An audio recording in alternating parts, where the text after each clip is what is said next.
கர்த்தருடைய பெரிதான கிருபையினாலே இன்றைக்கு ஆவியார் நமக்கு என்று வைத்திருக்கிற சத்தியத்தை நாம் தியானிக்க போகிறோம். ஒரு மிக முக்கியமான சத்தியம் எடுத்து வாசிக்க கேட்கலாம். 2 கொரிந்தியர் 13ஆம் அதிகாரம் 14ஆம் வசனத்தை வாசிக்க நாம் கேட்கலாம்.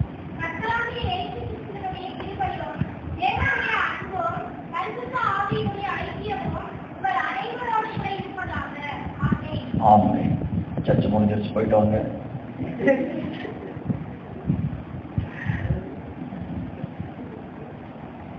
எத்தனை பேர் இப்ப வாசித்தது ஞாபகத்துக்கு வருது? ஒவ்வொரு ஆராதனை முடிவிலும் சொல்லப்படுகிற ஆசீர்வாதம்.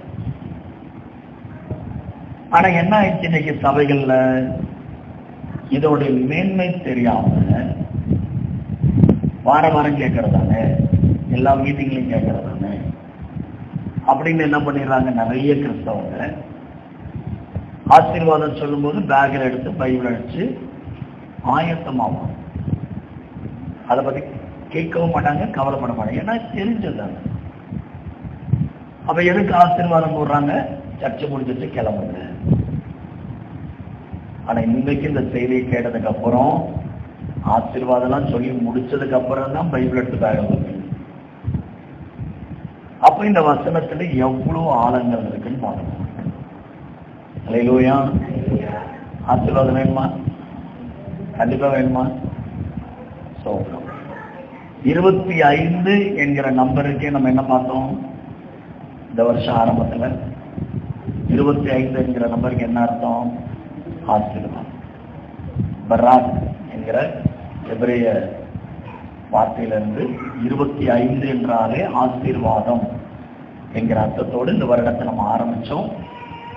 அதனாலதான் மறுபடியும் ஞாபகப்படுத்துறதுக்கு இந்த சத்தியத்தை நீங்க பார்க்கணும். நம் தேவன் ஆசீர்வாதத்தை கொடுக்கிற அருமையானது. நம்ம எல்லாரும் ஆசீர்வாதமா இருக்கணும்ன்றதுல நம்மளை விட அதிகமா சந்தோஷமா ஆர்வமா இருக்கிறவர் நம்முடைய ஆண்டவர். நமக்கு தான் ஆசீர்வாதத்தை பத்தி கொஞ்சம் கூட அக்கறையா இருக்கு.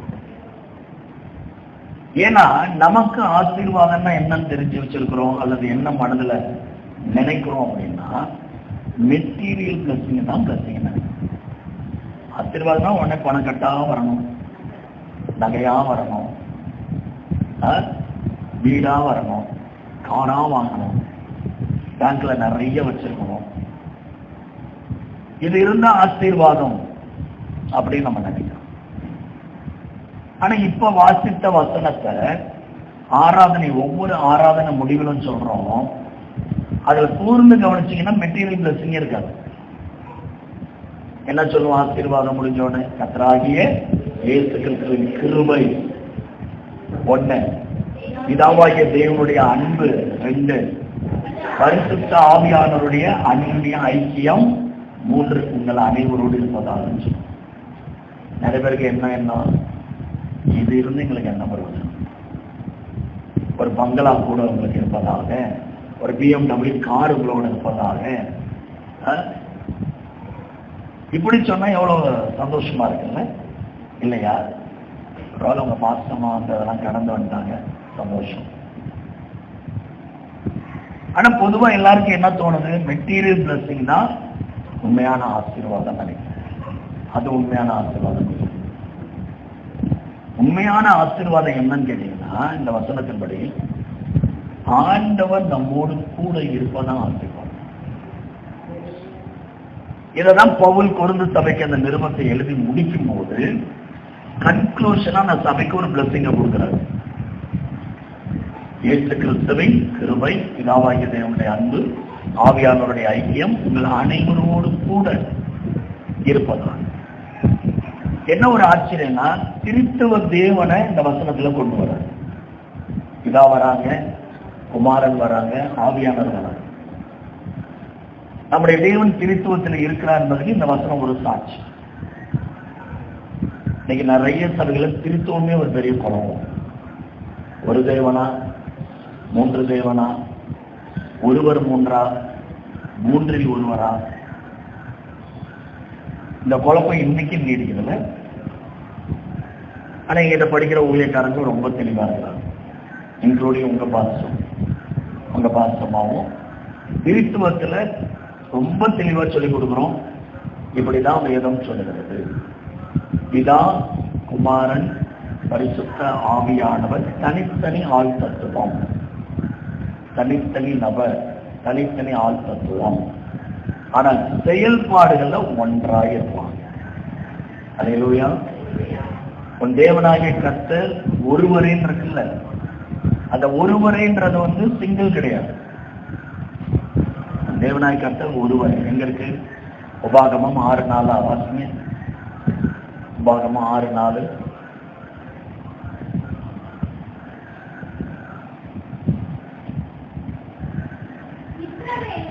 இஸ்ரவேலுக்கேல் நம்முடைய தேவனாகிய கர்த்தர் ஒருவரே கர்த்தர். என்ன போடப்பட்டிருக்கு? நம்முடைய தேவனாகிய கர்த்தர் ஒருவரே கர்த்தர். இதை எபிரேய மொழியில சொன்னா இந்த வசனம் எப்படி இருக்கும் தெரியுமா? ஷெமா இஸ்ராயேல் அடோனாய் எலோஹீனு அடோனாய். இது எபிரேய மொழி. இந்த வசனம் ஷெமா இஸ்ராயேல்னா இஸ்ரவேலை கேளு, அடோனாய் எலோஹீனு அடோனாய் உன் தேவனாகிய கர்த்தர் ஒருவரே. அந்த ஒருவரேன்றதுக்கு எபிரேய மொழியில எகாட் அப்படின்னு முடியும். ஷெமா இஸ்ராயேல் அடோனாய் எலோஹீனு அடோனாய் எகாட். அப்ப இந்த ஏகாட் அப்படின்னா ஒருவரே அப்படின்ற வார்த்தைக்கு ஏகாட் அப்படின்னு வரும். அதுக்கு என்ன தமிழ் அர்த்தம் அப்படின்னா யூனிட்டின்னு அர்த்தம், நாட் சிங்கிள். ஒருவரே அப்படின்றத நம்ம என்ன எடுத்துடக்கூடாது, சிங்கிளா எடுக்கக்கூடாது. இப்ப நம்ம எல்லாம் ஒண்ணுன்னு சொன்னா என்ன அர்த்தம்? யூனிட்டின்னு அர்த்தம். நம்ம எல்லாம் ஒரே இடத்துல கூடி இருக்கிறோம். எதுக்காக ஒரே இடத்துல கூடி இருக்கிறோம்? ஆராதிக்க, ஆண்டவரை தொழுது கொள்ள, வசனங்களை தியானிக்க, ஒருமனப்பட. அப்ப எல்லாருக்குமே என்ன சிந்தனை இருக்கு? ஒரே சிந்தனை. இந்த யூனிட்டி பேர் தான் எகாட். அப்ப பிதா குமாரன் ஆவியானவர் தனித்தனி ஆன்சத்தில் இருந்தாலும் செயல்பாடுகள்ல யூனிட்டியா இருப்பாங்க. அதான் ஒருவரே. உன் தேவனாகிய கர்த்தர் ஒருவரே. ஆனா நிறைய பேர் என்ன பேசுறாங்கன்னா, பழைய ஏற்பாடுல பிதா இருந்தாரு, புதிய ஏற்பாடுல அவரே இயேசுவா வந்தாரு, அவரே மறுபடியும் பரலோகம் போயிட்டு ஆவியானவரா வந்துட்டாரு. விளங்குதான்? இல்ல அப்படி அந்த திருத்துவத்தை எப்படி புரிஞ்சிருக்காங்கன்னா, பழைய ஏற்பாடுல பிதாவா இருந்தாருங்க, புதிய ஏற்பாடுல அவர் தான் இயேசுவா வந்தாரு, மறுபடியும் பரலோகம் போயிட்டு அவரே ஆவியானவரா வந்துட்டாருங்க. அப்போ ஒருத்தர் தானே, 3 ரோல். ஆனா பைபிள் அப்படி சொல்ல, ஒரே சிந்தையில் 3 கேரக்டர். அவங்க என்ன சொல்றாங்க? ஒரே நபர் 3 கேரக்டர். அது என்ன சொல்லலாம்? 3 கேரக்டரை வச்சுக்குவோம். ஒரே ஆளு 3 கேரக்டர் எடுக்கிறதில்ல, 3 தனித்தனி நபர் ஒரே வேலையை செய்யலாம். அதான் வேதம் சொல்லு. அதுக்கு 100 வசன ஆதாரம். ஆதியாகமம் 1:26 நமது சாயலாகவும் நமது ரூபத்தின்படி மனுஷனை உண்டாக்குவோம் ஆக. பன்மை, நமது சாயல், நமது ரூபம். அப்ப தேவன் ஒருவரா 3? ஒருவரா இருந்தா ஏன் சாயல்ல ஏன் ரூபத்துல தானே சொல்லணும். ஏன் நமது சாயல் நமது ரூபம் வருது? இன்னொரு வசனம் ஆதியாகமம் 3 இன்னும் தெளிவாங்க இருக்கு பாருங்க. தேவன் 3 ஆழ்த்தத்தில் இருக்கிறார் என்பதற்கு 22ஆம் வசனம் பாருங்க. 3ஆம் அதிகாரம் 22. கர்த்தர் நம்மில் ஒருவரை போல் ஆனா. எவ்வளவு கிளியரா இருக்கு. நம்மில் அப்படின்னால என்ன அர்த்தம்? பன்மை, ஒன்றுக்கு மேற்பட்டவங்க இருக்கிறாங்க. அப்ப நம்மில் ஒருவரை போல். அந்த ஒருவர் யாருன்னு இன்னைக்கு வரைக்கும் யாரும் கண்டுபிடிக்கல. பிதாவா, இயேசுவா, ஆவியானவரா? ஆதாம் யாரா போல மாறுறாரு?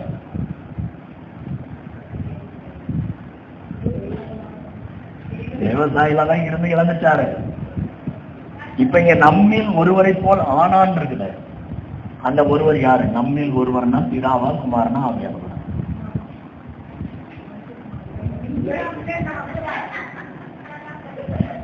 நீங்களா கேள்வி கேட்கும் போது தெரிஞ்சுக்கணும். நம்மில் ஒருவர்னு தெளிவா இருக்கு. அப்ப அந்த நபர் யாரு? யாரை போல ஆதாம் மாறினா? அப்ப நன்மை தீமை அறியத்தக்கவனாய் நம்மில் ஒருவரை போல ஆனான். அப்ப பிதாவுக்கு நன்மை தீமை அறிய முடியும், குமாரனுக்கும் அறிய முடியும், ஆவியானவருக்கும் அறிய முடியும். அப்ப இந்த 3 பேர்ல ஆதாம் யாரை போல மாறி இருப்பாருன்னு கேட்டீங்கன்னா இயேசு. அதுதான் இயேசு 2ஆம் ஆதாம்னு அழைக்கப்படுறார். அல்லேலூயா. இயேசுவை போல நன்மை தீமை அறியதான் ஆரம்பிச்சாரு, புரிய மாட்டேன். அறிதல் வேற, புரிதல் வேற. உங்கள் எல்லாருக்கும் அறிவு இருக்கு, நன்மை தீமை அறிவு இருக்கு, புரிதல் இருக்கா? கடைக்கு போனா யாராவது 100% நம்பி அந்த கடையில ஒரு பொருளை வாங்குறீங்களா? துணி கடைக்கு போங்க, அவன் சொல்றதெல்லாம் தலையாட்டிட்டு வாங்கிட்டு வருவீங்களா? 1000 கேள்வி கேட்பீங்க. ஏன்னா ஏமாந்துடக்கூடாதுப்பா, அவன் நம்மளை ஏமாத்திடக்கூடாதுப்பா. அப்ப என்ன அர்த்தம்? நன்மை இருக்கு தீமை இருக்குன்ற அறிவு இருக்குனால தானே கேட்கிறோம்.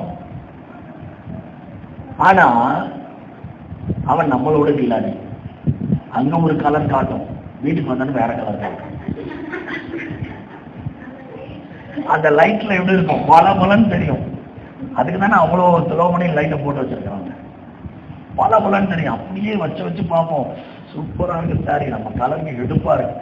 வீட்டுக்கு வந்து பார்த்தா மங்களா இருக்கும்.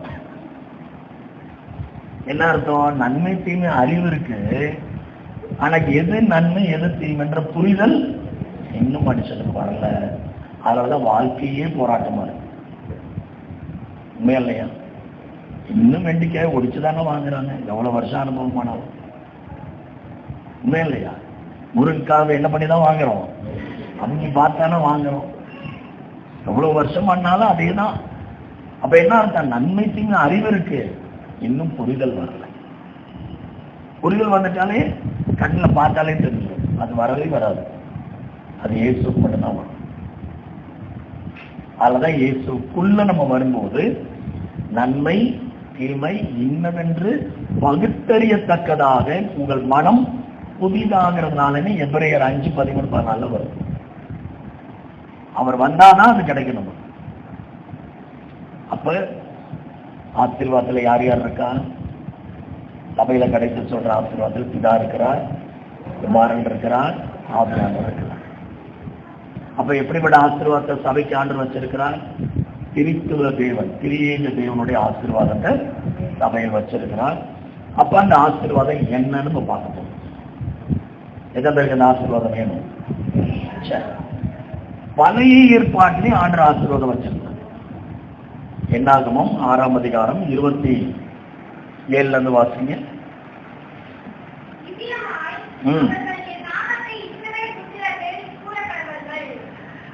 அப்ப அந்த ஆசீர்வாதத்துல என்ன இருக்குது?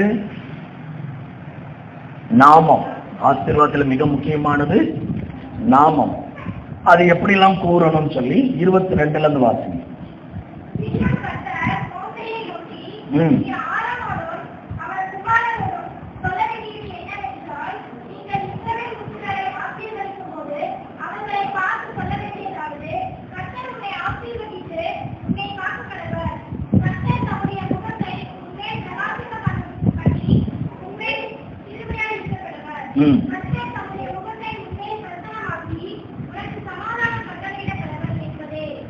பழைய ஏற்பாடுல இஸ்ரவேல் ஜனங்கள் மேல இப்படிதான் ஆசீர்வாதம் சொல்லணும்னு சொல்லி மோசே மூலமா ஆரோனுக்கு ஆண்டவர் சொல்ல சொன்னார். 23ஆம் வசனம் பாருங்க. நீங்கள் இஸ்ரவேல் புத்திரரை ஆசீர்வதிக்கும் போது அவர்களை பார்த்து சொல்ல வேண்டியதாகும். அப்ப ஆசீர்வதிக்கணும், பார்த்து ஒரு சில விஷயங்களை சொல்லணும். இதுக்கு பேர் ஆரோனின் ஆசீர்வாதம் பேர். பர்கத் அந்த ஆசீர்வாதத்துக்கு ஆரோனின் ஆசீர்வாதம். ஏன் அது ஆரோனின் ஆசீர்வாதம் அப்படின்னு சொல்றாங்க? அன்னைக்கு இருந்த ஆரோன் தான் இஸ்ரவேல் ஜனங்களுக்கு ஊழியக்காரன். அப்ப ஒரு ஊழியக்காரன் மூலமா ஜனங்கள் என்ன செய்யப்படணும்? ஆசீர்வதிக்கப்படணும். ஊழியக்காரன் மூலமா தேவன் ஜனங்களை ஆசீர்வதிக்கிறார். தெய்வ திட்டம். அதனாலதான் சபையிலும் சபை ஆராதனை முடிச்சோடனே பவுல் என்ன சொல்லி கொடுக்கிறார்? ஊழியக்காரன் இப்படி ஆசீர்வதிக்கணும். அதனால நீங்க எல்லா சபையிலும் அந்த ஆசீர்வாதத்தை என்ன பண்ணணும் சொல்றோம். ஆனா அது எத்தனை பேர் பெற்றுக்கிட்டு போறாங்கன்னு தான் இன்னைக்கு கேள்வி. அந்த ஆசீர்வாதம் இருக்கான்னு பார்த்தா இன்னைக்கு நிறைய பேர்கிட்ட இல்லை. ஏன்னா அது முடிவு ஜெபம் நினைச்சிடுறோம். அவசரமா கிளம்ப தான் பார்க்கிறோம். உடனே நம்ம மனசெல்லாம் வீட்டுக்கு போயிடுது. அடுத்தது என்ன செய்யணும்னு யோசிக்கிறோம். அதனால இந்த ஆசீர்வாதத்து மேல நமக்கு நாட்டம் வரல. அவன் ஆசீர்வாதங்களை விரும்பாமல் போனால் அது அவனுக்கு வரவில்லைன்னு சங்கீதத்தில் ஒரு வசனத்துல காணப்படும். அப்ப ஆசீர்வாதங்களை என்ன பண்ணணும்? விரும்பணும். அதனால ஆரோனை கொண்டு ஆண்டு சொல்றாரு, இஸ்ரவேல் ஜனங்களை நீ ஆசீர்வதிக்கும் போது அவர்களை பார்த்து இப்படி சொல்லணும், சொல்லி ஆசீர்வாதங்களை கொடுக்கணும்.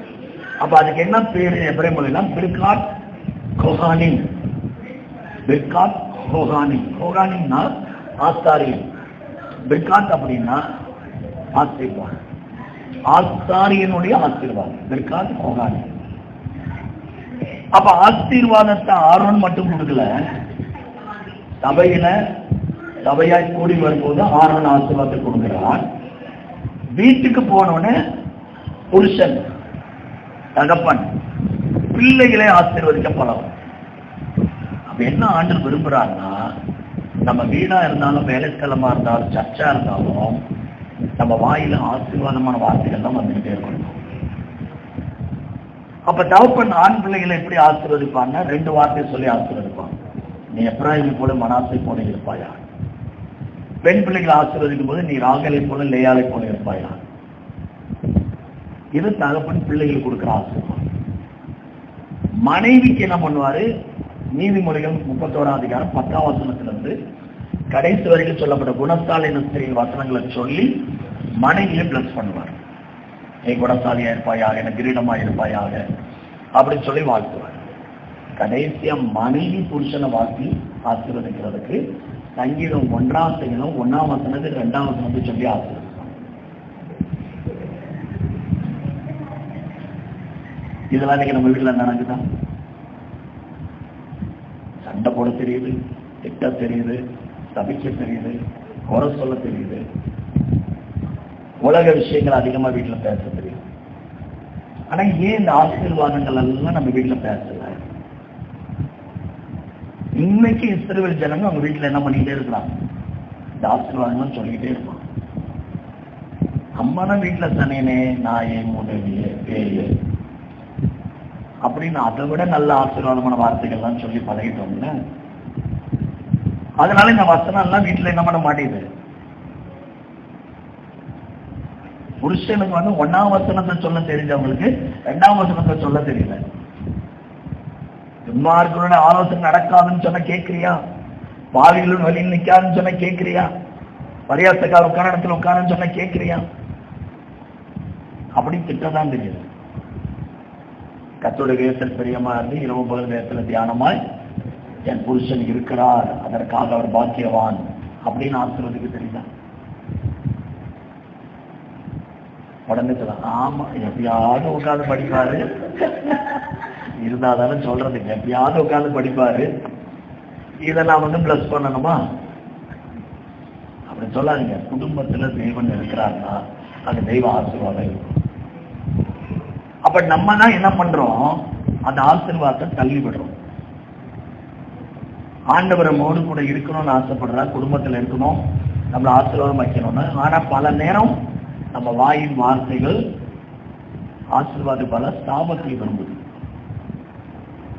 நீங்க போன வாரம் மட்டும் செக் பண்ணுங்க, அவசியம் இல்லாத பேச்சுக்களை தான் நம்ம வீட்டில் அதிகமா பேசுறோம். தேவையே இல்லாத வார்த்தை, ஒண்ணுக்கும் பிரயோஜனமே இல்லாத வார்த்தை. ஆனா இங்க சபையில் ஆளுவோம், ஆண்டவர் எங்களை மறந்துட்டார், நாங்க ரொம்ப நாள் ஜெபம் பண்ணிட்டே இருக்கோம், ஒண்ணுமே வாய்க்கல. ஆண்டுகளுக்கு செய்யவே இல்லை. காத்துக்கொண்டே இருக்கணும். இன்னும் காத்துக்கொண்டே இருக்கீங்க. 10 வருஷமானாலும் காத்துக்கொண்டே இருக்கீங்க. ஏன்? நம்ம வாயின் வார்த்தை மாறாத வரைக்கும் தெய்வ ஆசீர்வாதம் குடும்பத்தில் வராது. நல்ல வார்த்தைகளை சொல்ல பலர். அப்ப ஆரோன்ட்ட சொல்றார், நீ ஜனங்களை பார்த்து இப்படிதான் சொல்லணும், அவங்களை ஆசீர்வதிச்சு இந்த வார்த்தைகள்லாம் சொல்லணும். ரொம்ப முக்கியம். சில ஜனங்க இன்னைக்கும் இந்த ஆசீர்வாதத்தை விரும்புறாங்க, நல்லா இருக்கிறாங்க. நேற்று மாலையில் பைபிள் சொல்லி ஒரு ஆழமான சத்தியத்தை பேசினேன். பாலும் தேனும் ஓடுற தேசம் நான் என்னன்னு எடுத்தேன். இன்னைக்கு சபையில பாலும் தேனும் ஓடுதான்னு எடுத்தேன். நேற்று சொல்லி கொடுத்தேன். எத்தனை வீடுகள்ல பாலும் தேனும் ஓடுதுன்னு கேட்டேன்.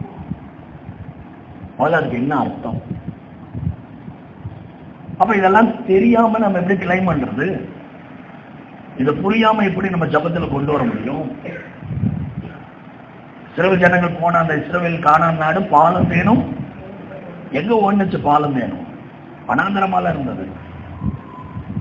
அப்ப அதுக்கு என்ன அர்த்தம்? புரிஞ்சா கண்டுபிடிக்க பார்ப்போம். அதுக்கு என்ன அர்த்தம்?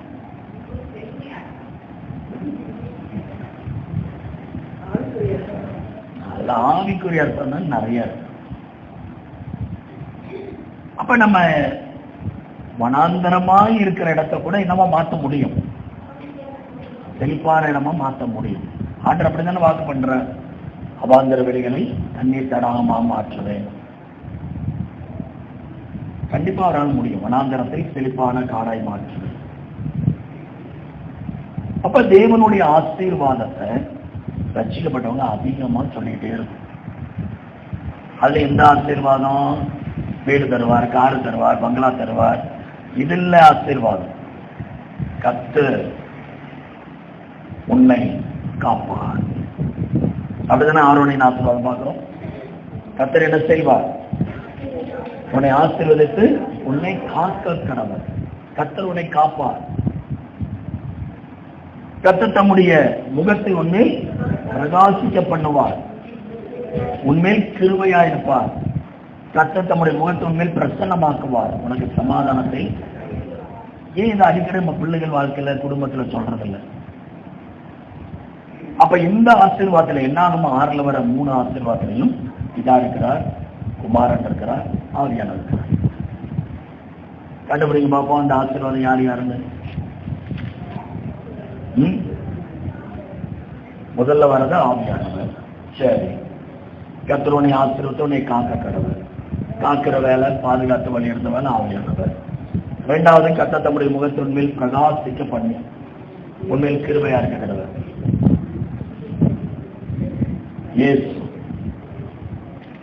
இயேசு வந்ததுனாலதான் இருள் நீங்கி வெளிச்சம் உதித்தது. பிரகாசம்னா ஒளி. அவரால் தான் கிருபை உண்டானது. 3வது, கர்த்தர் தம்முடைய முகத்தை உன்மேல் பிரசன்னமாக்கி உனக்கு சமாதானம் பிதாவாகிய தேவன். அங்க போடல, ஆனா வசனத்தை ஆராயும் போது நம்மளால என்ன செய்ய முடியும்? இது என்னது ஆசீர்வாதம், யாரோட தொடர்புடையதுன்னு கண்டுபிடிக்க முடியும். சரி, இயேசு வந்து ஊழியம் செஞ்சுட்டு முடிச்சுட்டு போனார்ல பரலோகம். அவர் இந்த மாதிரி பெனிடிக்ஷன் ஆசீர்வாதம் கொடுத்துட்டு போனாரா?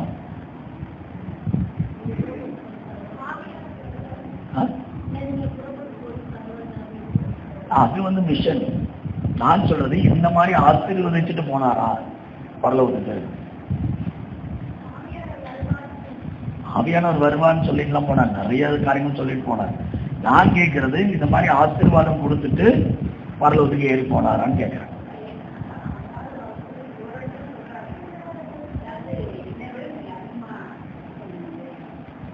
நான் செய்கிற காரியத்தையும் செய்வீங்க, என்னோட அதிகமா, அதெல்லாம் வேற.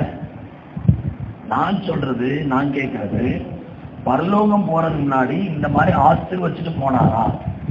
ஃபைனல் பெனிடிக்ஷன் கொடுத்தாரா? ஆரோனை போல ஆசீர்வாதம் கொடுத்துட்டு போனாரா? லூக்கா 24:50-51.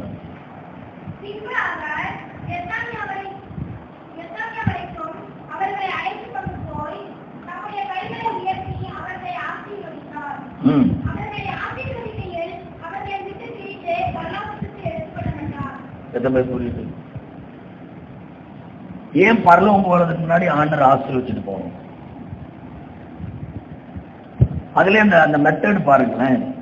நம்முடைய கைகளை உயர்த்தி, அப்ப ஆசீர்வதிக்கும் போது என்ன செய்யணும்?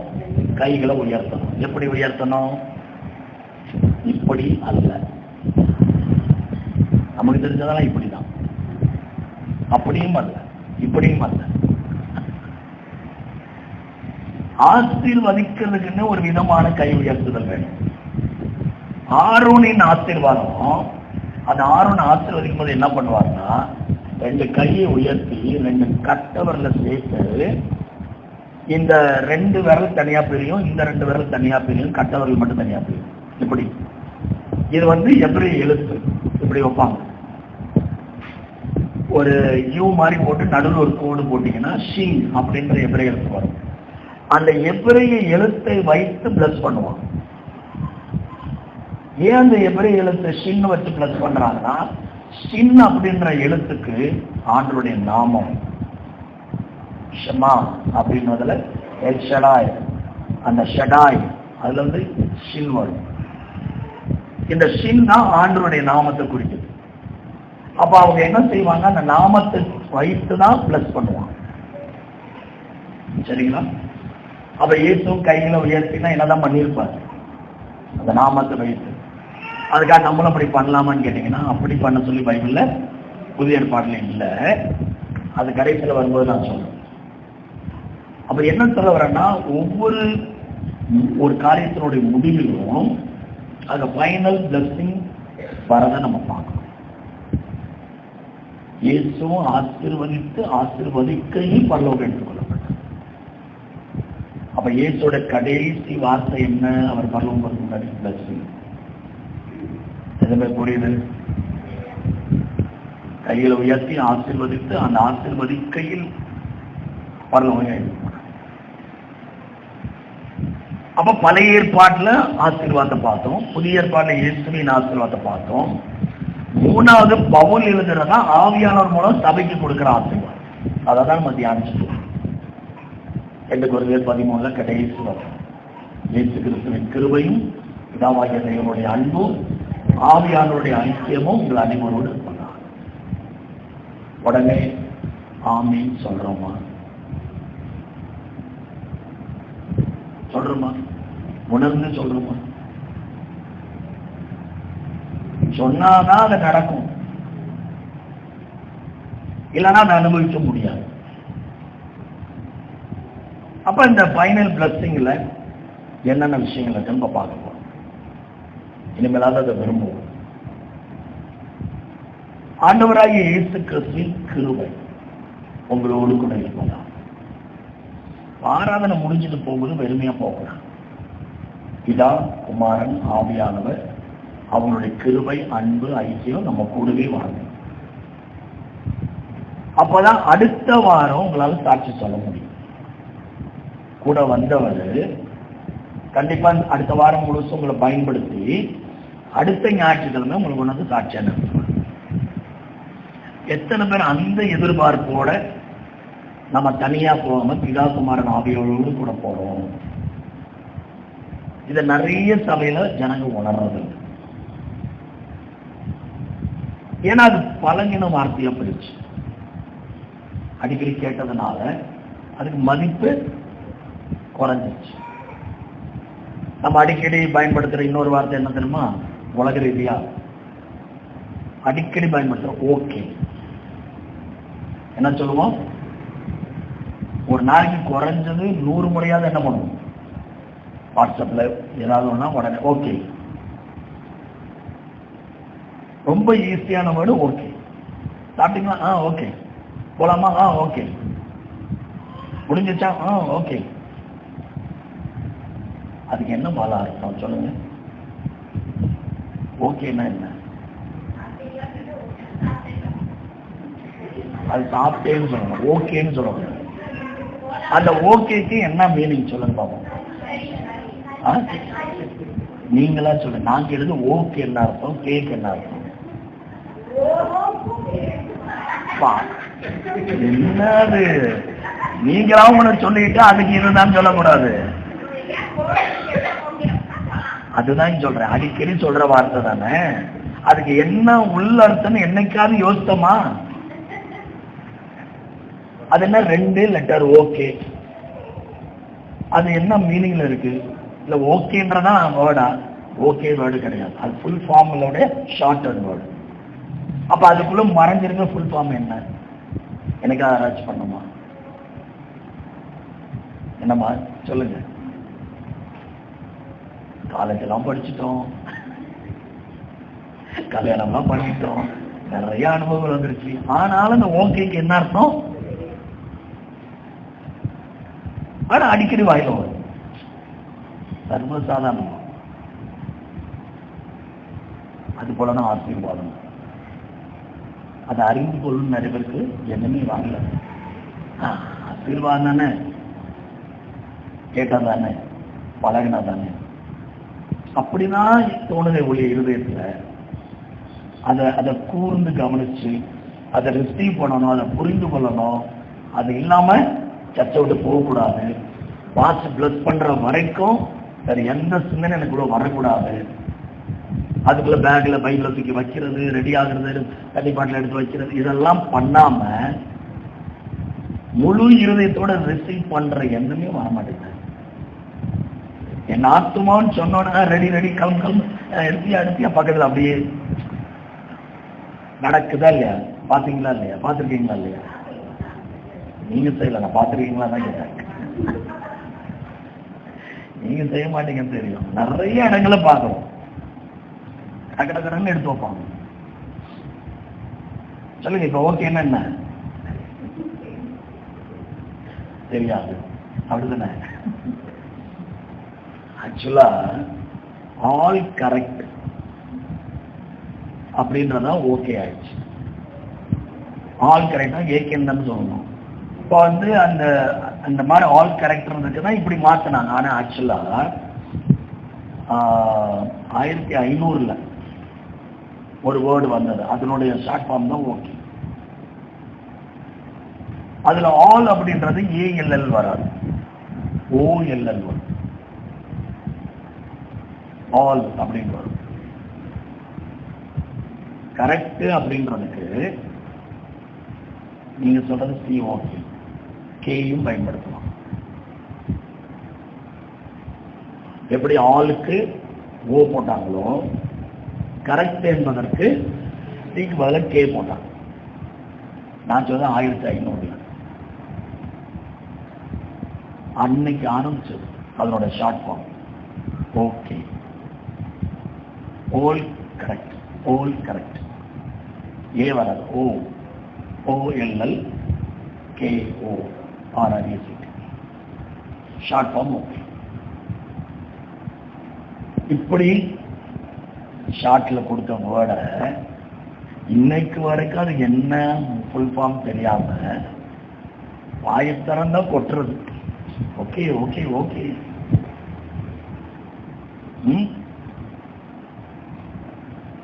அப்படிதான் இந்த ஆசீர்வாதமும் சாதாரணமா தோணும்.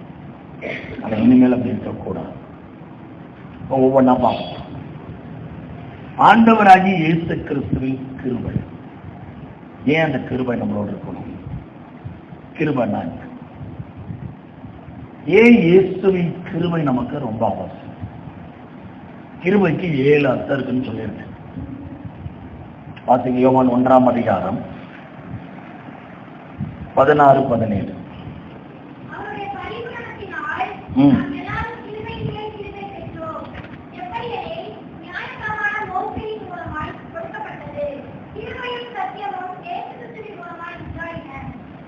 கிருபையும் சத்தியமும் யார் மூலமா தான் உண்டானா? இயேசுவின் மூலம். அப்ப இயேசு இல்லைன்னா கிருபை இல்லை. அதனாலதான் பவுல் என்ன சொல்ல வர்றார்? ஏன் முதல்ல பிதாவை சொல்லாம இயேசுவை சொன்னார் தெரியுமா? அவர் கிருபை இல்லைன்னா நீங்கள் நானும் ரட்சிக்கவே பட்டிருக்க முடியாது. எபேசியர் 2:8 கிருபையினாலே விசுவாசத்தை கொண்டு நீங்கள் ரட்சிக்கப்பட்டீர்கள், இது உங்களால் உண்டானது அல்ல, இது தேவனுடைய ஈவு. அப்ப ரட்சிக்கப்பட்டிருக்கிறோம் சொன்னா நம்ம திறமையில ஞானத்துல ரட்சிக்கப்படுறது கடவுளுடைய கிருபை. அப்ப ரட்சிப்பே கிருபையினாலதான் வந்திருக்குன்னா, அப்ப இயேசுவின் மூலமாய் அந்த கிருபையினால் ரட்சிக்கப்பட்ட நம்ம வாழ்நாளெல்லாம் எதனா சார்ந்து வாழும்? கிருபையெல்லாம் சார்ந்து வாழும். அப்ப அந்த கிருபை என்ன செய்யுது? அடுத்தது கிருபைக்கு இன்னொரு மீனிங் பலன், ஸ்ட்ரென்த். கிருபை வரும்போது என்ன கிடைக்கும்? பலன் கிடைக்கும். அப்ப இந்த வாரம் முழுவதும் நமக்கு வரக்கூடிய பலவீனங்கள்ல கண்டிப்பா நமக்கு பலன் தேவைப்படுது. அல்லேலூயா. பலவீனத்தினாலதான் பாவத்திலே விழுகிறோம். பலன் வந்துச்சுன்னா இந்த வாரத்தில் பாவம் செய்ய முடியுமா? அப்படி வந்தாலும் வெல்ல முடியுமா? கண்டிப்பா முடியாது. அப்ப நம்ம அந்த கிருபையின் ஆசீர்வாதத்தை பெற்றுக்கொள்ளாம போறதுனால போய் சர்ச்சை முடிச்சுட்டு போயே பாவத்தில் விழுங்க. இதுல வேற சொல்றது பெருமையா, இப்பதான் சர்ச்சை முடிச்சுட்டு வந்தோடனே எனக்கு கோபப்படுத்துறீங்க, வந்தோடனே என்ன சண்டை போட வைக்கிறீங்க, வேலையெல்லாம் போட்டு முடிச்சுட்டு இதெல்லாம் திட்டிவிட்டு சண்டையெல்லாம் போட்டுட்டு அதுக்கப்புறம் போய் சொல்றது இப்பதான் சர்ச்சைக்கு போயிட்டு வந்தேன். ஏன் பலவீனம்? ஏன் வாயை அடக்க முடியல? ஏன் பொறுமையா இருக்க முடியல? தோத்தரிச்ச வாயில ஏன் சபிச்சோம்? சர்ச்சை முடிச்சுட்டு போய் வீக்னஸ், பலவீனம். அதுக்கு பதிலாகத்தான் கிருபை என்ன கொடுக்குது? பலன் கொடுக்குது. பலப்படுத்துகிற கிறிஸ்துவினாலே எல்லாவற்றையும் செயலுக்கு பலன் உண்டு.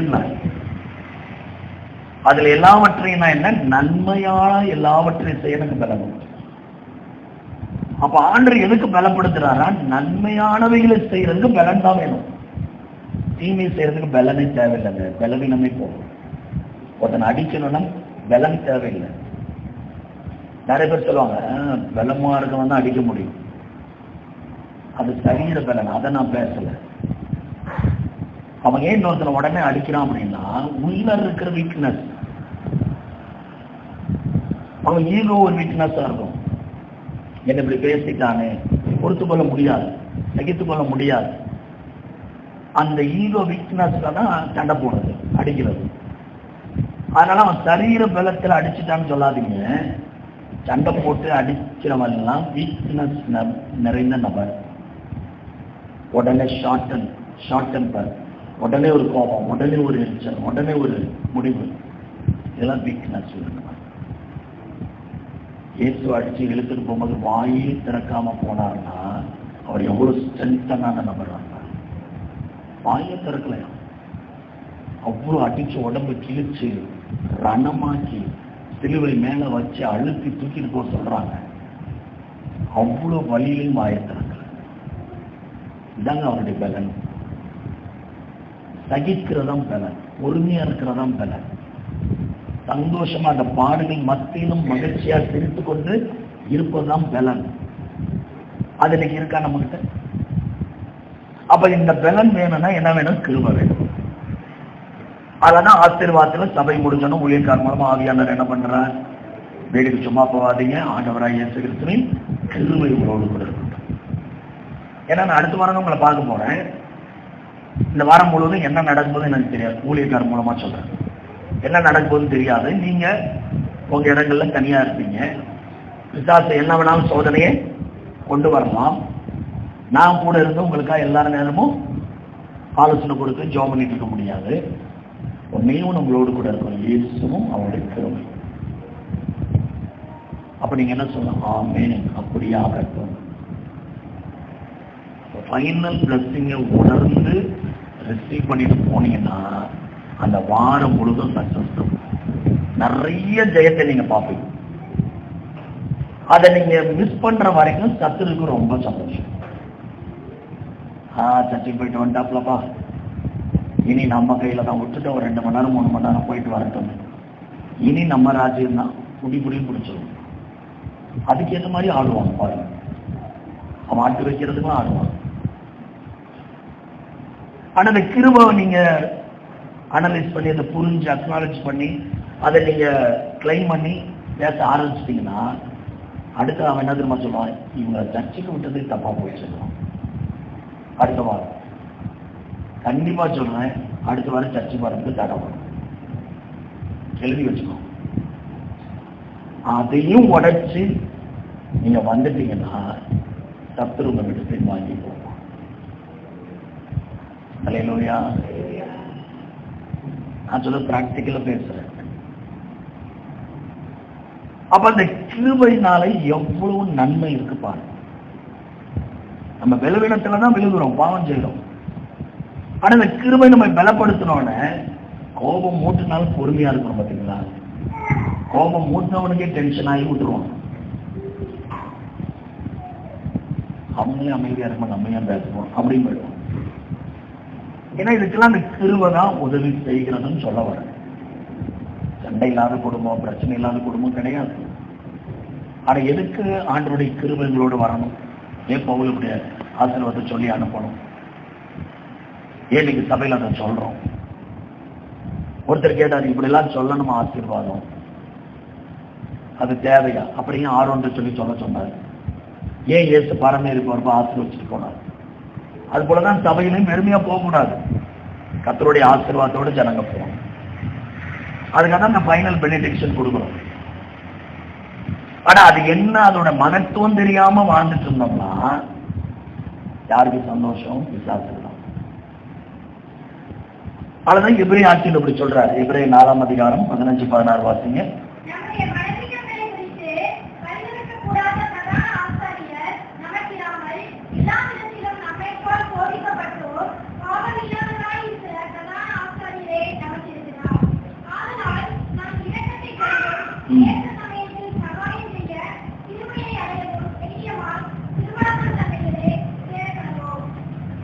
எதுக்காக கிருபை தேவையா?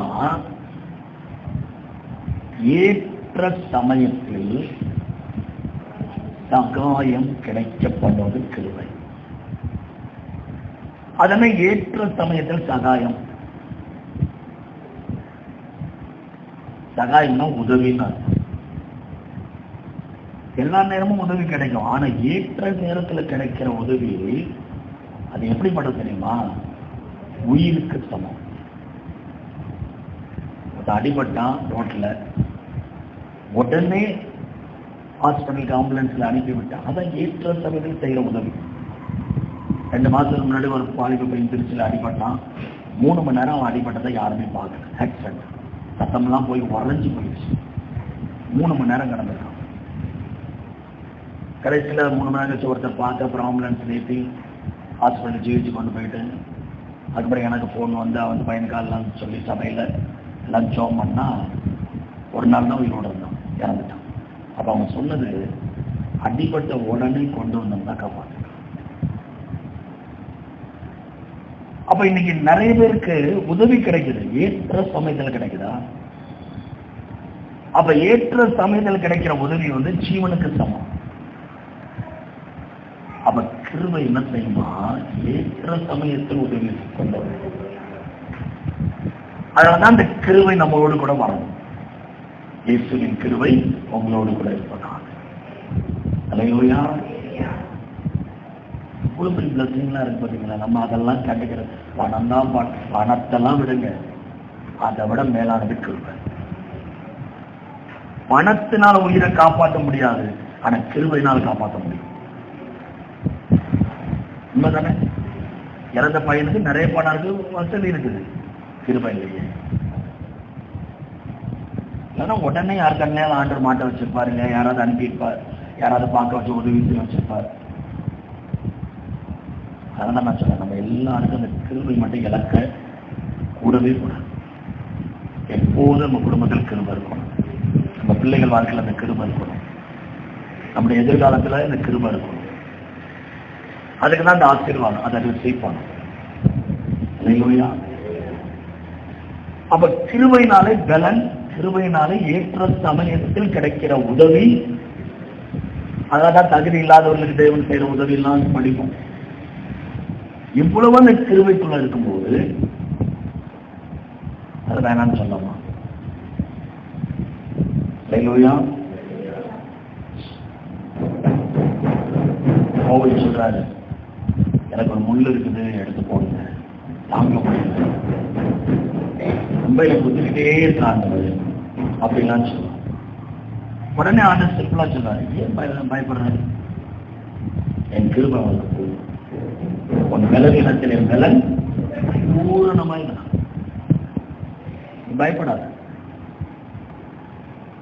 அப்ப கிருபை வந்துட்டாலே என்ன குத்துனாலும் என்ன பிரச்சனை இருந்தாலும், புருஷன் குத்துறாரு, மனைவி குத்துறாங்க, அந்த பிரச்சனை இந்த பிரச்சனை குத்து, எது இருந்தாலும் கிருபை இருந்தால் ஆட்டோமேட்டிக்கா பலன் வரும்.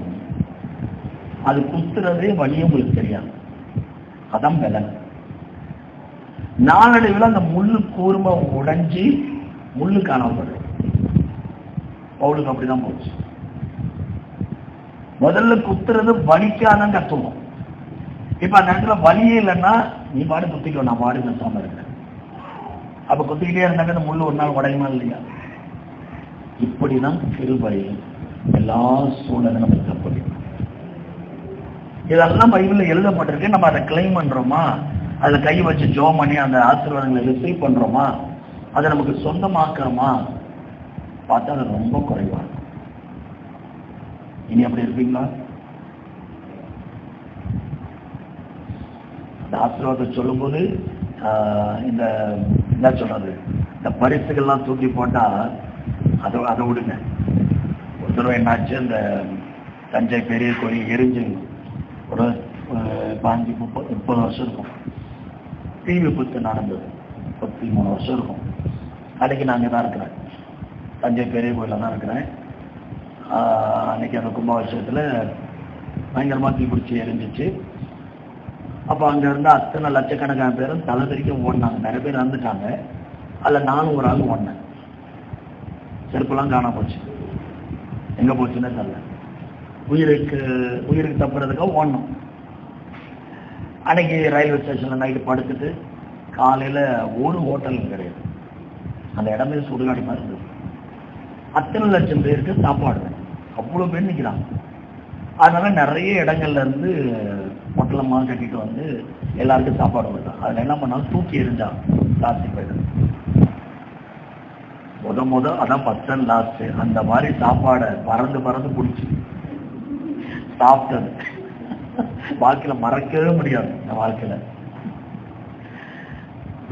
அதாவது இப்ப இந்த எலெக்ஷன் அந்த இது மாதிரி கூட்டங்கள்லாம் கொடுக்குற அது வேற, அது எக்ஸ்ட்ரா மாதிரி தான் பார்க்கணும். இது பசி கொடுமையில இருக்கும்போது கொடுக்குற சாப்பாடுக்கு ஒவ்வொருத்தரும் எப்படி பிடிங்கி சாப்பிடுவாங்க. அந்த மாதிரி இந்த ஆசீர்வாதத்தை ரிசீவ் பண்ணணும். தலைநோயா பசி உள்ளவங்களுக்கு தான் சாப்பாடு பற்றிய அது என்ன தெரியும், பசி இல்லாததும் தெரியாது. அந்த மாதிரி ஆசீர்வாதத்தின் மேல உங்களுக்கு வாஞ்ச ஆண்டவரே உங்க கிருபை வாரம் கூட இறுதி ஆகும், நான் ரிசீவ் பண்ணேன் சொல்லி பாருங்க. அடுத்த வாரமே ஒரு சாட்சி சொல்லி, போன வாரம் கடவுளுடைய கிருபை இதெல்லாம் செஞ்சது. எனக்கு எப்பவுமே வசனமா பார்க்க தெரியாது, அனுபவமாக்கணும். அதை அப்படியே எனக்கு சொந்தமாக்கணும், அதை நான் அனுபவிச்சு பார்க்கணும். அப்பதான் அதை உங்களுக்கு சொன்ன டேஸ்ட் தான் சொல்ல முடியும். உண்மைதான, ருசிச்சாதானே சொல்ல முடியும். பிரசங்கமா பண்றது வேற, அனுபவிச்சு பேசுறது வேற. ஆண்டவர் கிருபை என் வாழ்க்கையில செய்யறதெல்லாம் சொல்லி முடியாது. ஆசிரியருக்கு சாட்சி பலமுறை நான் சொல்றேன், என் பலவீனம் ஒரு பக்கம் இருந்தாலும் இவ்வளவு ஊழியர்களை செய்யறதுக்கு அவர் எங்க இருந்தா அந்த பலனை எனக்கு கொடுக்குறான்னு எனக்கே தெரியும். டெய்லி ஓட்டம் தான், டெய்லி போராட்டம், டெய்லி ரன்னிங், டெய்லி இந்த வெயில் அலைச்சல் தான். எனக்கு பரமக்குடி வந்துட்டு வெள்ளிக்கிழமை நைட்டு தான் திருச்சி போனேன். திரும்ப நேற்று கிளம்பி மதுரைக்கு வந்தேன். வரிசையா ஊழியர்கள் தொடர்ந்து. ஆனாலும் நைட்டு போய் படுக்கும்போது அடிச்சு போட்ட மாதிரி இருக்கும். நேற்று நைட்டு படுக்கும்போது 1:30-2 மணி இருக்கும். தெரியாதவங்க படுத்தேன். காலையில் எப்படி எந்திரிக்க போகிறோன்னு சொல்லி அவ்வளோ டயர்டு. 5 மணிக்குள்ள தூக்கம் போயிடுச்சு. 5 மணிக்கு எந்த சொல்றாங்க தியானம் பண்ணிடுச்சு. அடுத்தது 2 மணி இருக்கும். ஒரு 7 மணிக்கு அலாரம் வச்சு பொறுமையாக இருந்துச்சு கிளம்பி போவோம். 8:30க்கு ஆறாது. 5 மணிக்கெல்லாம் இருந்துச்சு உட்காந்து தியானம் பண்ணிடுச்சு. அப்படியே காலைல ஆராதனை போய் நிக்கிறேன் சர்ச்சில். அப்படி கேலியா இருக்குது, 2 தெரியும். வசனத்தை பேச ஆரம்பிச்சோன்னா அது எங்க போச்சுன்னே தெரியல. சேர்ந்து சொல்றேன், ஆண்டவரே நான் முடியல, பலன் இல்லை, பலப்படுத்துங்க. பேச பேச அந்த ஸ்ட்ரென்த் வருது பாரு. இந்த மாதிரி சொல்லிக்கிட்டே போகலாம். கிருபை. பல இரவுகள் தூங்காம, பல நாட்கள் சாப்பிடாம, அதிகமா டிராவல், எல்லாத்துலயும் அவருடைய பலன் இருக்கிறத நான் பார்க்கிறேன். அதனால அந்த அனுபவிச்சனாலதான் சொல்ல முடியுது, உங்களுக்கும் தேவன் செய்வார். அல்லேலூயா. அப்ப இயேசுவின் கிருபை. இரண்டாவது, பிதாவாகிய தேவனுடைய அன்பு. பிதாவாகிய தேவனுடைய அன்பு உங்கள் அனைவரோடு கூட இருப்பதா? இதை எப்படி பாக்குறீங்க? இந்த அன்பு, அன்புனா என்ன, கிருபைனா என்ன உள்ள நேரம் பார்க்கணும். அன்புனா என்ன? அன்புடைய ஆழமான அர்த்தம் என்னன்னா கிவிங். அன்பு இருப்பதுமே கொடுத்துட்டே இருக்கும். அன்புனாலையும் கொடுக்க தெரிஞ்சாலும் அதுலயும் பிதாவின் அன்புக்கு ஈடு இணையான அன்பு இல்லை. இயேசு அன்புள்ளவர் தான். ஆனா அந்த இயேசுவையே கொடுத்த பிதாவை தான் நம்ம அன்புக்கு உதாரணமா சொல்ல முடியும். எல்லாருக்கும் தெரிஞ்ச வசனம் யோவான் 3:16, அவருடைய ஒரே பேரான குமாரனை விசுவாசிக்க வேண்டாம், நம்ம கெட்டு போகாமல் சொன்னாலே படிக்க, அவரை தந்தர்லி எவ்வளவாய் உலகத்தில் அன்பு கூர்ந்தார்னு பிதாவை பத்தி இருக்கு. அப்ப பிதாவினுடைய அன்பு நம்ம அனைவரோடு இருக்குன்னா அதுக்கு இன்னொரு அர்த்தம் என்னன்னா, வாரம் முழுதும் அந்த அன்பு நிறைய கொடுக்க போகுது. அது வேற. அன்புனாலே கிவிங் தான். யாக்கோபு 1:17 சொல்லுதுல, நன்மையான எந்தவும் பூரணமான எந்த வரமும் பரத்திலிருந்து உண்டாகி ஜோதியில் பிதாவிடத்தில் இறங்கி வருகிறது. நமக்கு தேவையான அத்தனையும் பிதா அறிந்திருக்கிறார். நமக்கு இன்னது தேவை என்பதை பிதா அறிந்திருக்கிறார். நம்ம வாயில் ஒரு சொல் பிறக்கிறதுக்கு முன்பாகவே அவருக்கு எல்லாம் தெரியும். அதெல்லாம் அவர் கொடுத்துக்கிட்டே இருப்பார். ஏன் கொடுக்கிறார், எதுக்கு கொடுக்கிறார் தெரியுமா? 1 யோவான் 3:1. 1 யோவான் 3ஆம் அதிகாரம் 1ஆம் வசனம்.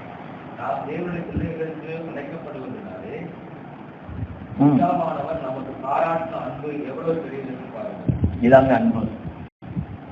எந்த அன்பு நம்மளோடு இருக்கணுமா? அவன் தகப்பன், நம் பிள்ளைகள். இந்த அன்பு. அப்ப தகப்பன் பிள்ளைகளுக்கு செஞ்சுக்கிட்டே இருப்பார்ல. எனக்காவது தகப்பன் பிள்ளைகிட்ட கேட்பாரா? ஒரு ஐஸ்கிரீம் வாங்கி கொடுத்துட்டு, ஏய் கொஞ்சம் தான் நீ சாப்பிடணும், முக்காவாசி எனக்கு, எந்த தகப்பன்னு சொல்ல மாட்டான்.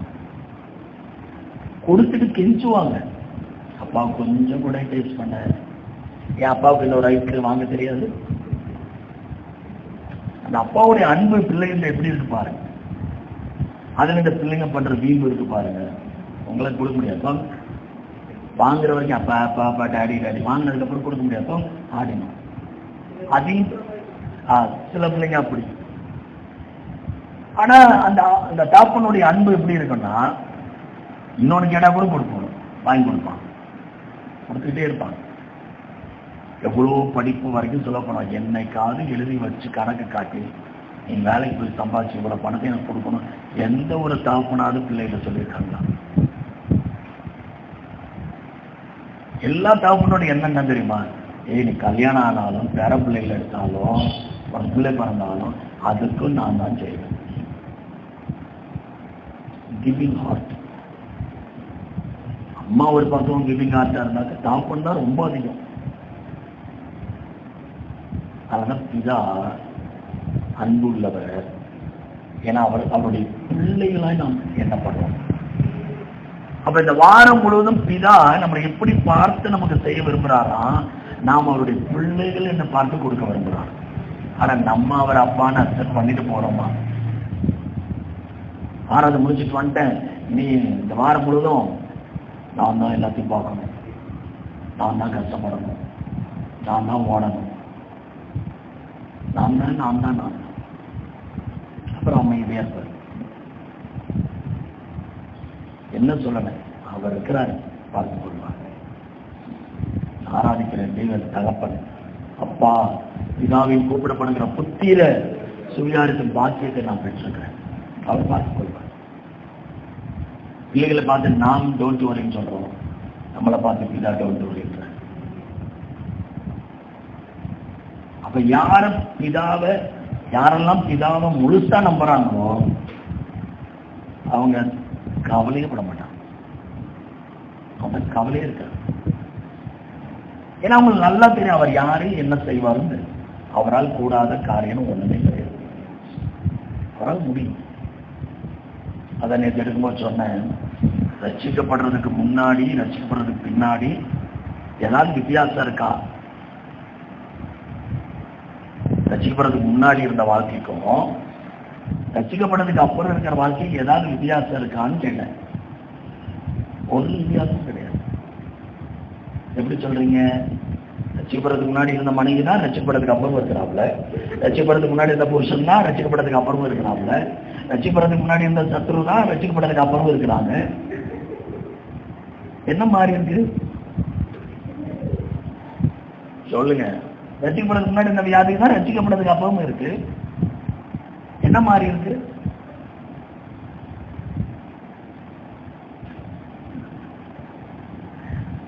கண்டிப்பா ஒண்ணு மாறி இருக்கு. என்ன தெரியுமா? ரட்சிக்கப்படுறதுக்கு முன்னாடி ஆண்டவர் கூட இல்லை, ரட்சிக்கப்படுறதுக்கு அப்புறம் ஆண்டவர் கூடவே இருக்கு.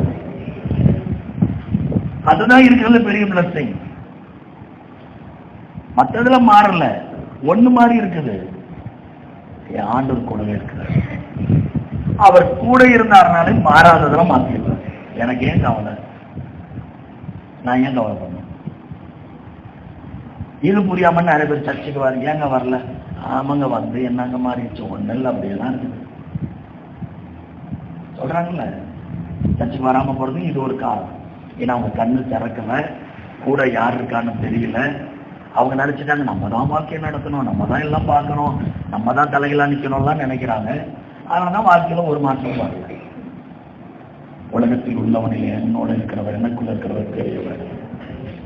அந்த விசுவாசம் இருக்கா? எனக்கு ஒரு தகப்பன் இருக்கிறார், தெய்வமே எனக்கு தகப்பனா இருக்கிறார், அந்த விசுவாசம் இருக்கா? நான் தான் பார்க்கணும், நான் தான் பிள்ளைகள் படிக்க வைக்கணும், நான் தான் கல்யாணம் பண்ணி வைக்கணும், நானா இல்ல. கவலைகளை அவர் மேல் வைத்து விடுங்கள், அவர் ஆதரிப்பார். நீதிமானை ஒருபோதும் தள்ளாட விட்டார். உண்மையா நான் இதெல்லாம் யோசிச்சிருந்தா என்னால வெளியே போய் ஊழியமே பண்ண முடியாது தெரியுமா? நேற்று கிளம்போது கூட ஆண்டவர் சொல்லிட்டு வரேன், ஆண்டவரை நான் ஊழியத்துக்கு போறேன், நீங்க குடும்பக்காரங்க பார்த்துக்கிறீங்க, எந்த டிஸ்டர்பன்ஸ் இல்லை, நீங்க பார்த்துக்கிறீங்க, நான் பாட்டு ஊழியத்தை முடிச்சு ஒவ்வொரு முறையும் சொல்லிட்டு போனேன். ஊழியத்தை முடிச்சுட்டு வரும்போது சமாதானமா சந்தோஷமா இருக்கிற மாதிரி எல்லா காரியத்தையும் கட்டளையும் மாத்திடுவார். நான் கண் கூட பாக்குறேன். இல்லைன்னா நான் ஊழியத்தில் எப்படி சமாதானமா செய்ய முடியும்? இருக்கிறது வாரத்துல மாசத்துல ஒரு வாரம் தான் வீட்டுல, மீதி நாளெல்லாம் வெளியே தான் இருக்கிறேன். ஒரு நாள் 2 நாள் புருஷன்னாலும் வீட்டுல என்ன வேணும்? உண்மை அதெல்லாம் ஆண்டவர் தான் போய் உருமாற்ற முடியும். அந்த தைரியம், நம்பிக்கை, அந்த கிருபையெல்லாம் அவர் தான் கொடுக்க முடியும்.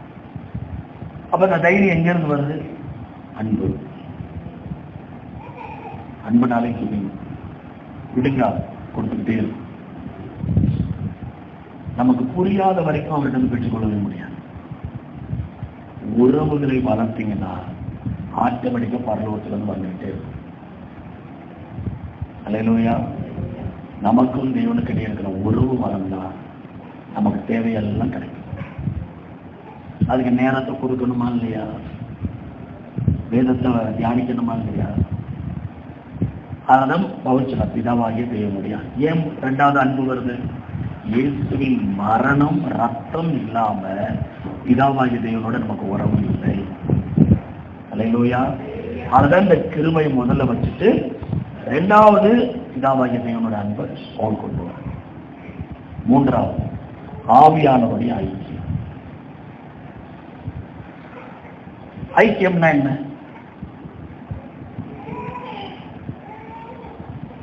ஐக்கியம் இருந்தாலே பாதுகாப்பு இருக்கும். இப்ப ஸ்கூல்ல எல்லாம் அந்த படங்களை வச்சு முன்னாடி எல்லாம் பாடம் சொல்லி கொடுப்பாங்க. 4 மாடு ஒன்னா மேயும் போது செய்யத்தால ஒண்ணுமே பண்ண முடியாது. 4 இடத்துல பிரிஞ்சோன்னு 2 மாடு காலி ஆயிடும். அப்ப 2 சேர்ந்தோடனே சிங்கத்தால ஒண்ணும் பண்ண முடியாது. அப்ப அந்த ஐக்கியத்துலதான் பாதுகாப்பு இருக்கு. அப்ப ஆவியானவருடைய ஐக்கியம் நம்மோடு கூட இருந்தா சத்துருவால நம்மளை நெருங்க முடியாது. பலத்த பாதுகாப்பு. அந்த பாதுகாப்பு எப்படி இருக்குமா? பழைய ஏற்பாடுல ஆடுகளை மேய்க்கிற மேய்ப்பர்கள் இந்த மாதிரி விலங்குகள் உள்ள வந்து ஆடை கவி கொண்டு போகாதபடி முள் வேலிகளை போட்டு வேலி அடைப்பாங்க. சாதாரண வேலி போட்டா கூட வந்துடும். பெரிய பெரிய முள் இருக்கிற மாதிரி இப்ப நம்ம ஊர்ல எல்லாம் முள் வேலி போடுவோம்ல, அந்த மாதிரி அந்த மந்தைகளுக்கு முள் வேலி போடுவாங்க. அதை தாண்டி மிருகத்தால் என்ன பண்ண முடியும்? அப்படி ஒரு பாதுகாப்பு ஆவியா நம்மோடு கூட இருந்து கொடுப்பாங்க. அவரோட ஐக்கியம் இருக்கும். அது மாத்திரம் இல்ல, ஐக்கியம் என்பதற்கு இன்னொரு அர்த்தம் கொய்னானியம். கொய்னானியம் என்று கிரீக்ல சொல்றதுக்கு அர்த்தம் என்னன்னா ஒரே தட்டுல சாப்பிடுறது. அப்படின்னு என்ன சொல்ல வர? நம்ம தனிமையாக இல்லைன்னு அர்த்தம். நான் ஒருபோதும் தனிமையாக இல்லை. என்றென்றைக்கும் நம்மோடு கூட ஒருவர் இருக்கும்படி வந்தார். அவர் தான் ஆவியானவர், ஏற்றவாளர். அவர் நண்பனுக்கு நண்பனா கூடவே இருந்து என்னென்ன ஆலோசனை கொடுக்கணும் எல்லாத்தையும் கொடுப்பார். தாராளமா அவர்கிட்ட பேசலாம், கேட்கலாம், அவருடைய வழிநடத்தலை பெற்றுக்கொள்ளலாம், எதை வேணாலும் அவர்கிட்ட கேட்கலாம். இப்போ கூகுளில் கேட்குற மாதிரி அவர்கிட்ட கேட்கலாம். முதல்ல கூகுளை இவர்கிட்ட தான் கண்டுபிடிச்சாங்க. இப்போ ஆகும்னா மைக் ஆன் பண்ணி கூகுள் இதை சொல்லு அதை சொல்லு, வேற ஒன்று வந்துருச்சு. என்னது? Alexa, ஜிபிடியா, meta. அலெக்சா தான் இப்போ ரொம்ப ஃபேமஸ். அலெக்சா இப்போ ஏஐ வந்துருச்சு. கூப்பிட்டு சொன்னாலே உடனே பதில் கொடுக்கும். இதெல்லாம் நம்ம தெரிஞ்சு நமக்கு ஆவியானவரை நம்ம தெரியும். அலெக்சா ஃப்ரெண்டா, கூகுள் ஃப்ரெண்டா, உயிரற்றதெல்லாம் ஃப்ரெண்டா இருக்கு. உயிருள்ள தெய்வம் ஆவியான கூடவே ஒரு நண்பனா இருக்கு. யாருமே கவனிக்கல. அதுதான் அவர் அமைதியா இருக்கிறார். என்ன பண்றது? அவரோடு அந்த ஐக்கியம் பலப்பட பலப்பட பலப்பட பிசினஸ் தான் அதுக்குரிய ஆலோசனை கொடுப்பார். குடும்பம் நடத்தணுமா அதுக்குரிய ஆலோசனை கொடுப்பார். படிக்கணுமா அதுக்குரிய ஆலோசனை கொடுப்பார். யார்கிட்ட பழகணுமா அவங்கள்ட்ட எப்படி பழக அதுக்குரிய ஆலோசனை கொடுப்பார். ஒரு பிரச்சனையை தீர்க்கணுமா அதுக்குரிய ஆலோசனை கொடுப்பார். எல்லா விதங்களும் உதவி செய்யறவர் ஆவியானவர். அதுதான் அவரோட ஐக்கியம் நமக்கு தேவை. பிலிப்பியர் 2:1-2.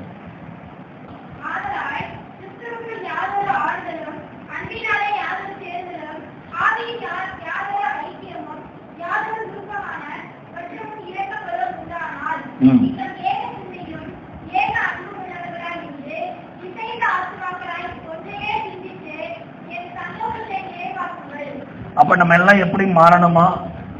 ஏகமாய் சிந்தித்து ஏக அன்புள்ளவர்களா இசைந்த ஆத்மாக்கார் ஒன்றையே சிந்திக்கணும். அப்ப ஆவியாளர் சபையில் இருக்கிற எல்லாருக்கும் ஒன்றையே சிந்திக்க வைக்கணும்னா எல்லாருக்கும் தனிப்பட்ட முறையில் ஆவியானவரோட ஐக்கியம் இருக்கணும். புரியுதுங்களா? அப்பதானே அங்க சமாதானம் இருக்கும், சந்தோஷம் இருக்கும். அந்த ஒற்றுமையில தான் பலமே இருக்கும். அப்ப சத்துரு நெருங்க முடியுமா? நீங்க தனியா இருந்தாதான் வித்தியாசம் வருவாங்க. ஆவியானோடு இருந்தீங்கன்னா வரவே மாட்டோம். அதனாலதான் பவுல் இந்த ஆசீர்வாதத்தை சொல்றாரு. கர்த்தராகிய இயேசு கிறிஸ்துவின் கிருபையும் பிதாவாகிய தேவனுடைய அன்பும் பரிசுத்த ஆவியானவருடைய ஐக்கியமும் உங்கள் அனைவரோடு கூட இருப்பதாக. என்ன சொல்லணும்? ஆமென். சொன்னாதான் ரிசீவ் பண்றீங்க. அதை இந்த வாரம் முழுவதும் அனுபவிச்சீங்கன்னா அடுத்த வாரமே சாட்சியாய் நீங்களே சொல்லலாம். கர்த்தர் உங்களை மாற்ற வல்லவராக இருக்கிறார்.